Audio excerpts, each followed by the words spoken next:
Pourquoi l'intelligence émotionnelle peut vous permettre de vaincre votre peur de parler en public. Je suis Clémence Martin, fondatrice de The Positive Place, un organisme de formation dédié à l'intelligence émotionnelle. Et je vais vous montrer comment cette approche peut améliorer votre prise de parole en public. La glossophobie, qu'est-ce que c'est? La glossophobie, ou peur de parler en public, touche jusqu'à 75% de la population. Elle est classée parmi les 5 principales phobies mondiales et occupe souvent la première place. Cette peur est vraiment liée à des mécanismes émotionnels profonds qui nous dépassent et qui en fait font référence à l'époque où Homo sapiens, donc il y a très longtemps, il y a plus de 300 000 ans, vivait en tribu. Il y a 300 000 ans, Homo sapiens, c'était déjà des êtres humains comme nous, vivaient en tribu. Pourquoi? Parce qu'en fait, Homo sapiens est très peu équipé pour survivre en dehors de ses congénères. Vous voyez qu'on n'a pas de griffes, on n'a pas une fourrure pour nous protéger, on n'a pas des dents acérées. Donc il y a 300 000 ans, autant vous dire qu'Homo sapiens était extrêmement vulnérable. Nous avons eu cet instinct de survie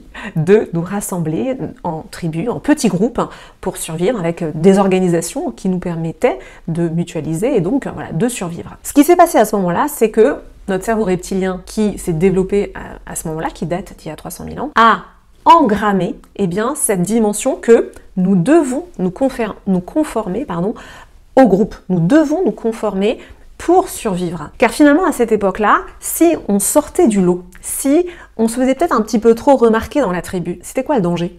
Le danger, c'était qu'on nous pointe du doigt et qu'on nous dise « Oh là là, toi, on te veut plus dans la tribu ». Et là, qu'est-ce qui pouvait se passer? Eh bien, c'était quasiment assurément la mort. Pourquoi? Parce qu'un être humain en dehors de la tribu à cette époque-là ne pouvait pas survivre. La durée de vie, elle était très très courte, étant donné que il fallait trouver une autre tribu. Mais vous voyez qu'il y avait un enjeu vital extrêmement fort. Donc aujourd'hui encore, notre cerveau reptilien, je vais prendre une petite métaphore. Notre cerveau reptilien, voilà, si je prends mon point qui représente un cerveau, bien notre cerveau reptilien, il est là au niveau du pouce, ok? Notre cerveau reptilien, il détient en lui la mémoire de tout ce qu'a vécu, tout ce qu'ont vécu nos ancêtres Homo sapiens. Donc notre cerveau reptilien, quand on prend la parole en public, en fait, il y a une activation qui se fait, une alerte, presque une alarme, alerte rouge, alerte rouge, alerte rouge, danger. Tu sors du lot, tu te mets en visibilité et c'est dangereux pour toi. Le message sous-jacent, inconscient que nous envoie notre cerveau reptilien ici, c'est « Oula, attention, surtout, reviens dans le groupe, conforme-toi, fais pas de vagues et surtout ne sors pas du lot ». En fait, on est vraiment sur quelque chose d'émotionnel parce que ce sont des peurs irrationnelles. On est sur une peur de survie qui, en fait, aujourd'hui, n'a pas de sens. Peur de survie, vous n'allez pas mourir quand vous prenez la parole en public. Pour autant, c'est ça qui se passe au niveau du reptilien qui sonne l'alarme. Et donc, le reptilien étant en lien avec le cerveau limbique des émotions ici, on a une émotion de peur qui se déclenche. Et pour reprendre ma métaphore avec mon point, ici, on a le néocortex. Tout ça communique bien entendu. Et donc là, notre néocortex, on n'arrive pas à rationaliser dans ces moments-là, parce que quand une peur se déclenche, c'est un peu comme si le néocortex se décrochait, ou en tout cas n'était plus présent pour nous permettre de rationaliser, pour nous permettre de nous dire « Non mais t'inquiète pas, il va rien se passer, tu vas pas mourir ». Notre limbique, ici, donc déclenche une émotion de peur. Notre reptilien nous donne qu'une envie, c'est de fuir, de fuir la situation. Donc on est dans un mécanisme de survie. Et puis, il y a d'autres choses. Alors cette semaine, il se trouve qu'en plus j'avais un groupe que j'ai accompagné dans la prise de parole en public sous l'angle de l'intelligence émotionnelle. Et dans ce groupe, je vais vous partager des anecdotes, je suis sûre que ça va vous parler. Pour certains, il y avait des mauvais souvenirs de prise de parole en public. Par exemple, lors d'une poésie, en CP, C20, à l'école primaire en tout cas, on a été interrogé par la maîtresse et ce jour-là, on a eu un trou de mémoire. Et là, tout d'un coup, on a ancré ce souvenir d'une prise de parole qui s'est mal passée. Il faut savoir que on a une banque de souvenirs, un petit peu comme des petits tiroirs, voilà, dans notre cerveau, et que on va rechercher les mauvais souvenirs. Pourquoi notre cerveau fait ça? Parce qu'il veut nous éviter l'inconfort. En voulant nous éviter l'inconfort de revivre une situation qui, par le passé, s'est mal passée, eh bien, il nous empêche finalement d'être à l'aise dans notre prise de parole. Il peut y avoir des souvenirs très anciens. Là, celui-là, je vous ai donné un souvenir qui date de l'école primaire, mais il y a aussi des mauvais souvenirs plus récents. Une réunion dans laquelle, finalement, on vous a posé une colle et vous saviez pas quoi répondre. Un jour où vous étiez plus stressé, vous aviez pas bien dormi, où il y avait peut-être un environnement pas hyper bienveillant. Et là, en fait, ça vient ancrer un mauvais souvenir de prise de parole en public. Donc vous voyez comment tous ces mauvais souvenirs, encore une fois, qui sont quelque part dans votre banque de souvenirs, dans des petits tiroirs, votre cerveau, il va aller les rechercher et il va réactiver finalement l'émotion que vous avez ressentie à ce moment-là. C'est ce qu'on appelle une émotion élastique. On est dans le présent et en fait, votre cerveau va aller rechercher dans le passé ce mauvais souvenir. Il le fait automatiquement. Il le fait pour vous protéger, mais en réalité, c'est une réaction inappropriée puisqu'on n'est pas dans un enjeu de survie, dans un enjeu de vie ou de mort dans ce cas-là.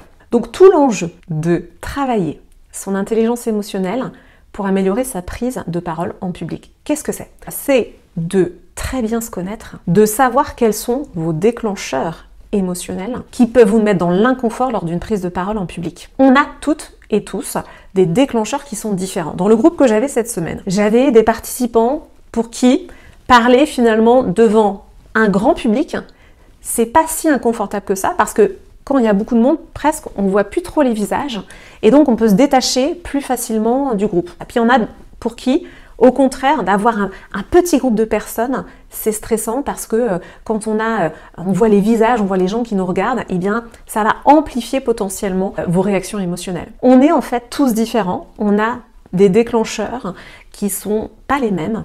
On peut avoir des déclencheurs qui sont de l'ordre de je ne suis pas expert, je connais pas bien le sujet et il suffit d'une question pour activer finalement un très grand stress de oulala, j'ai pas la réponse. Donc c'est grâce à l'intelligence émotionnelle qu'on peut identifier vos déclencheurs individuels qui sont différents d'une personne à une autre, de mettre en place des stratégies pour répondre à ces situations. Donc les stratégies, ça va être comment je gère une objection, comment je gère une question avec une réponse comportementale. Les réponses comportementales pouvant être de avoir toujours un petit verre d'eau à côté, de se déplacer, de se lever, d'aller sur le paperboard pour remettre son corps en mouvement, passer les slides et bien sûr aussi des techniques verbales oratoires. Là, on va rentrer dans le détail de ces techniques-là, en formation bien sûr. Donc d'avoir des réponses finalement comportementales à vos déclencheurs individuels. Donc en prise de parole en public, on a des techniques qui sont des techniques corporelles, d'ancrage, de placement de la voix. Voilà, des techniques qui sont vraiment liées à la technique vocale et corporelle. Mais là où l'intelligence émotionnelle peut aller plus loin, c'est qu'en fait, moi ce que je vous propose d'aller identifier, c'est aussi votre ancrage émotionnel. Lors d'une prise de parole en public, qu'est-ce qui va vous donner de la force? Eh bien, c'est le fait d'être aligné avec vos valeurs, de bien connaître vos valeurs, de bien connaître ce qui a du sens pour vous et de trouver l'axe pour l'intégrer dans votre prise de parole. Et ça, c'est vraiment ce qui fait toute la différence dans vos prises de parole en public. Pour conclure, l'intelligence émotionnelle vous offre des outils précieux pour transformer vos prises de parole en public en une compétence 100% maîtrisée. Et si vous voulez que j'intervienne dans votre entreprise pour une formation sur mesure sous l'angle de l'intelligence émotionnelle, eh bien, n'hésitez pas à me contacter. Toutes mes coordonnées sont dans les commentaires de cette vidéo. N'oubliez pas de liker et de partager si vous avez aimé cette vidéo. Je vous dis à très vite pour un nouveau partage sur l'intelligence émotionnelle.